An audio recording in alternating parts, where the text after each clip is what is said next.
కర్ణుడు మహాదానశూరుడు.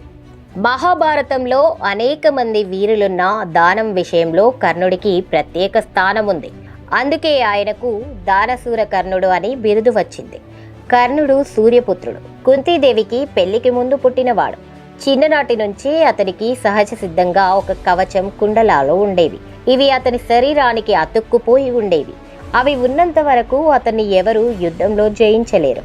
కానీ మహాభారత యుద్ధానికి ముందు దేవతలు ఆందోళన చెందారు, ముఖ్యంగా ఇంద్రుడు.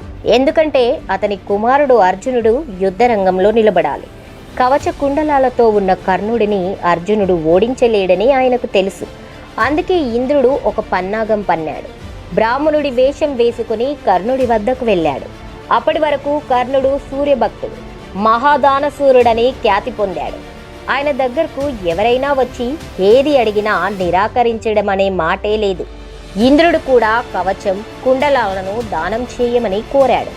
అది కర్ణుడి ప్రాణాలను కాపాడే వరమని తెలిసినా ఒక్క క్షణం కూడా ఆలస్యం చేయకుండా కర్ణుడు వాటిని తీసేసి బ్రాహ్మణునికి ఇచ్చేశాడు.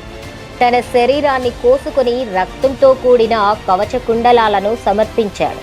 ఆ నొప్పి ఎంతైనా ఉండొచ్చు, కానీ కర్ణుని ముఖంలో మాత్రం ఆనందమే. ఇంద్రుడు అతని దానగుణానికి మంత్రముగ్ధుడై ప్రతిఫలంగా ఒక వరం ఇచ్చాడు.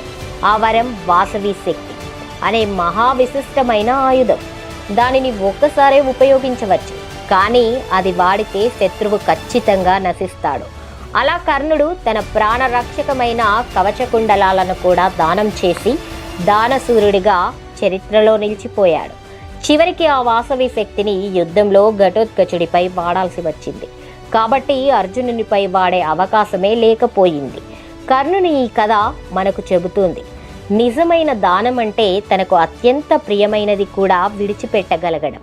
అతనిలోని ఈ నిస్వార్థ గుణం మహాభారతంలో అమూల్యమైన విలువగా నిలిచిపోయింది.